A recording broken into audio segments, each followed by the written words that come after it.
여러분 그럼 원자의 표시 방법 배워보도록 하겠습니다. 자, 선생님이 지금 원자 모형을 제시해 두었는데요. 자세히 보면 원자를 구성하는 입자, 양성자, 중성자, 전자의 개수가 잘 그려져 있어요. 같이 한번 볼게요. 자, 먼저 원자핵의 양성자의 개수는 몇 개다? 3개. 중성자의 개수는 4개가 그려져 있고요. 전자의 개수는 몇 개다? 3개예요. 자, 양성자 개수 3개, 중성자는 4개, 전자는 3개인 어떤 원자를 이렇게 모형으로 나타내 놓은 건데, 여기서 주의사항은 우리가 앞서 배웠듯이 원자는 전기적으로 어떤 상태라고 했었죠? 맞아, 중성이라고 했었어. 따라서 양성자 개수와 무슨 입자의 개수는 항상 같다. 맞아요. 전자의 개수는 항상 똑같다라는 거 유의를 해주세요. 양성자 수랑 전자의 수는 같다. 자, 그러면 이러한 원자가 있을 때 이 원자를 우리 약속으로 어떻게 표현하자 이렇게 표현을 한번 해볼 건데, 양성자가 3개인 원자는 그 양성자 수를 따서 원자 번호로 불러요. 그래서 원자 번호 3번에 해당하는 원자가 되는데요. 원자 번호 3번 우리가 알고 있죠. 뭐죠? 맞습니다. 리튬이죠. 수, 해, 리. 그렇죠. 그래서 원소 기호, 리튬 이렇게 써주고요. 원소 기호의 왼쪽 아래에 원자 번호를 이렇게 써주시면 돼요. 우리 약속이니까 위치와 크기도 잘 기억을 해둡시다. 자, 왼쪽 아래에 원자 번호 써주고요. 이 원자 번호는 양성자의 개수이자 전자의 개수다라는 거 기억해주고요. 그리고 또 하나 이제 표시를 해두어야 되는 게 뭐냐면, 이 원자가 가지는 질량에 대한 정보예요. 그런데 우리가 앞서 배웠죠. 원자의 질량을 대부분을 차지하는 것은 뭐다? 맞아요. 원자핵이었죠. 원자핵은 양성자와 중성자로 이루어져 있습니다. 따라서 원자의 질량을 의미하는 숫자로서는 양성자와 중성자를 합한, 여기서는 7이라는 숫자가 원자의 질량을 의미한다라고 보시면 되겠어요. 그래서 왼쪽 위에는 7 이렇게 써주고요. 이 숫자는 양성자의 개수와 중성자의 개수를 합하여 원자 전체의 질량을 의미하는 수가 되겠습니다. 그래서 이것을 질량수라고 불러요. 자, 그러면 분탕 같이 채워볼게요. 먼저 원자 번호입니다. 원자 번호는 무엇을 원자 번호로 정한다? 맞아요. 양성자 수를 원자 번호라고 정한다. 왜냐하면요, 원자의 종류에 따라서 양성자 수가 다르기 때문이에요. 자, 그리고 원소기호 왼쪽 아래에 표시한다라는 거. 그 다음에요, 양성자 수와 중성자 수를 합한가? 원자 내에서 양성자와 중성자가 서로 1대1의 비를 가지면서 질량 대부분을 차지한다고 했죠. 이 두 입자의 개수를 합한다는 것은 무엇을 의미한다? 원자의 질량을 의미한다. 그리고 우리는 그 숫자를 질량수라고 부른다라는 거죠.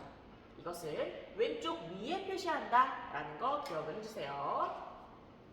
자, 그러면 다음으로 넘어가 보겠습니다.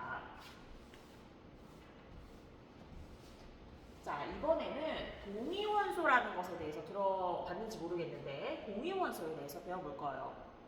아까 입자를 얘기할 때 양성자의 개수랑 무슨 입자의 개수는 항상 같다고 했죠? 전자의 수는 같다고 했어요. 그래야 중성의 원자가 되니까. 자, 이때 중성자의 개수는요? 중성자의 개수가 양성자의 개수랑 같나요? 아니야. 다를 수 있다는 거예요. 이처럼 양성자 수는 같은데 원자에 따라서 이것이 달라서 질량수가 다른 원소의 관계를 동위원소라고 부릅니다. 자, 여기서 동그라미 5번에 적절한 건 뭐겠어요? 맞아요. 중성자 수가 되겠죠. 중성자 수. 자, 다시 한번 정리할게요. 원소가 같은 종류예요. 같은 종류라는 얘기는 양성자의 개수는 똑같다는 거야. 자, 그런데 중성자의 수는 다를 수 있다는 얘기죠. 중성자의 수가 서로 달라서 질량이 다른 원소를 서로 관계를 동위원소 관계에 있다라고 얘기를 합니다. 자, 이때 동위원소들끼리는요, 즉 양성자의 개수와 전자의 수는 같은데 중성자의 개수가 서로 다른 원소들끼리는요, 어떤 성질이 있냐 하면 화학적 성질은 비슷해요. 왜냐하면 화학적 성질이라는 것이 화학 반응, 결합 등에 참여하는지를 물어보는 건데, 이런 화학 반응, 결합에 참여하는 건 사실 원자 내에 있는 원자과 전자가 참여하는 거죠. 전자가 화학 반응에 참여하기 때문에 전자의 수가 서로 같기 때문에 화학적 성질은 비슷하다라고 보고요. 반면에 질량수가 다르죠. 왜 다르죠? 맞아요. 중성자가 개수가 다르기 때문에, 즉 원자의 질량이 다르기 때문에 그에 따른 물리적 성질, 질량, 밀도, 끓는 점 이러한 것들은 서로 다른 성질을 띠는 것이 동위 원소들의 특징이다라고 보시면 되겠어요. 자, 예를 들면 어떤 것들이 있는지 대표적인 예가 수소의 동위 원소입니다. 자, 수소요. 우리가 일반적으로 제일 자연에서 대부분을 차지하는 원소가 첫 번째 수소예요. 자, 그런데 첫 번째 수소만 있는 것이 아니라 수소라는 똑같은 종류로서 삼중수소도 있고 중수소도 있다는 거예요. 어떤 차이점이 있냐? 이들 관계가 동위원소라고 했는데 동위원소는 뭐가 다른 원소다? 중성자 수가 다르다고 했죠. 양성자 수는 같고요. 양성자 수가 몇 개로 같다? 한 개로 같다. 양성자 수가 하나니까 원자 번호 몇 번이다? 1번이다. 수소에 해당되는 거죠. 전부 수소인데 뭐가 다르냐면 중성자의 개수가 다르다라는 거. 자, 중성자 수가 달라요. 중성자 수가. 자, 수소는요, 우리 자연에서 제일 많이 볼 수 있는 이 흔한 수소는 중성자 수가 없습니다. 중성자 수가 없고요. 이 수소 원자 자체가 양성자만으로 이루어져 있어요. 원자 핵이. 그 다음에 중수소는요, 중성자 수 하나 있습니다. 중성자 수 하나. 그리고 삼중수소는 중성자가 2개 있어요. 자, 그리고요, 전자수 볼게요. 아까 중성인 원자는 전자의 개수가 무슨 입자의 개수와 같다? 양성자 수와 같다고 했죠. 따라서 전자수는 한 개여야겠습니다. 자, 그러면 이제 질량수 어떻게 되냐? 질량수는 양성자와 중성자의 개수를 합한 게 질량수죠. 따라서 수소는 질량수 1이고 중수소는 2고요.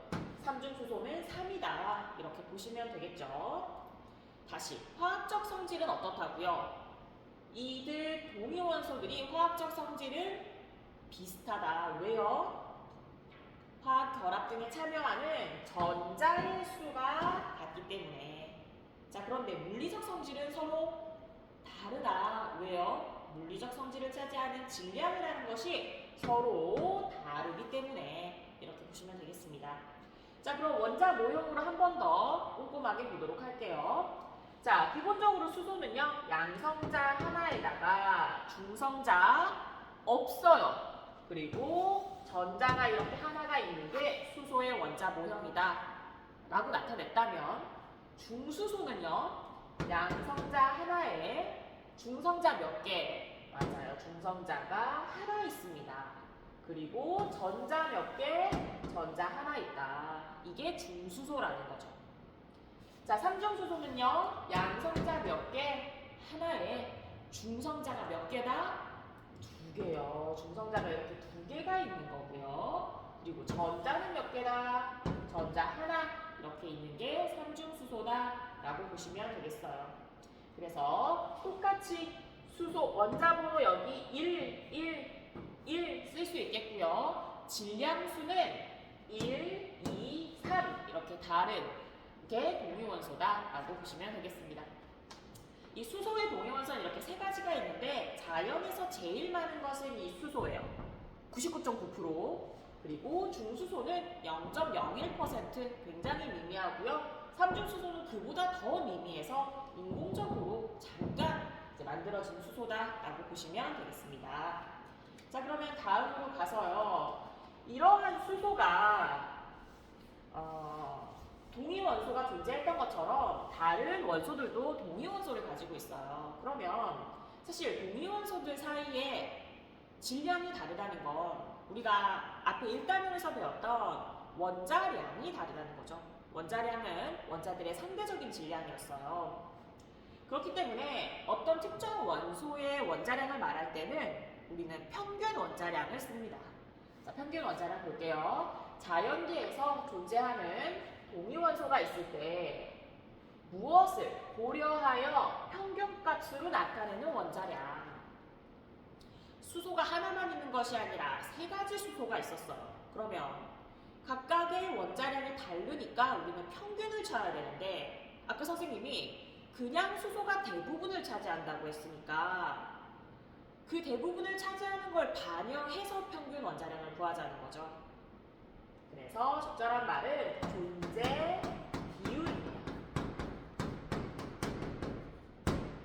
존재 비율을 고려해서 평균값으로 나타내는 원자량을 평균 원자량이라고 불러요. 자, 그러면 붕소를 가지고서 평균 원자량 구해보도록 하겠습니다. 붕소는 원자번호 5번이고요. 동위원소가 이렇게 두 가지가 있는데 질량수 10인 동위원소가 있고요. 질량수 11인 동위원소가 있어요.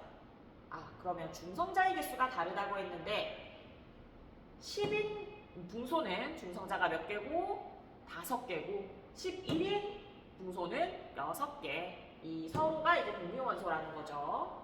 자, 각각의 원자량은 10과 11이에요. 그리고 자연에서의 존재 비율은요. 퍼센트니까 전체 100 중에 19.9가 질량수 10인 붕소고 전체 100 중에 80.1이 질량수 11인 원소예요. 붕소. 자, 그럼 여러분 일단 계산을 하기에 앞서서 우리가 이 존재 비율을 고려해서 평균 원자량을 구한다고 했잖아요. 만약에 존재 비율을 고려하지 않으면 평균 원자량은 얼마야?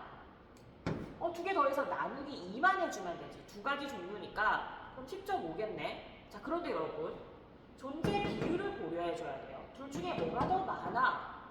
맞아요. 11짜리가 더 많단 말이죠. 그러면 평균도 10과 11 중에서 어디 그 사이이겠지만 어느 쪽에 조금 더 치우칠 것이다. 11에 치우칠 것이다. 이렇게 예상해 볼 수가 있습니다. 자, 예상하면서 한번 같이 구해볼게요. 자, 원자량 10짜리가 존재 비율을 곱해주면 됩니다. 전체 100 중에 얼마? 100 중에 19.9만큼이 평균, 원자량이 10이라면 이거 곱하기. 원자량 11.0인 게 전체 100 중에 얼마다? 80.1이다. 요렇게 계산을 해주면 된다는 거죠. 요거 계산기 두들겨 주면요 10.8 정도가 나와요. 그래서 붕소의 평균 원자량은 10.8입니다. 이렇게 얘기를 해주면 된다는 거죠. 그래서 단순히 두 개 더해서 나누기가 아니고 각각의 존재 비율을 곱해서 존재가 좀 더 많은 것에 치중되도록 평균 원자량을 구한다라고 생각하시면 되겠습니다. 자, 여기까지요.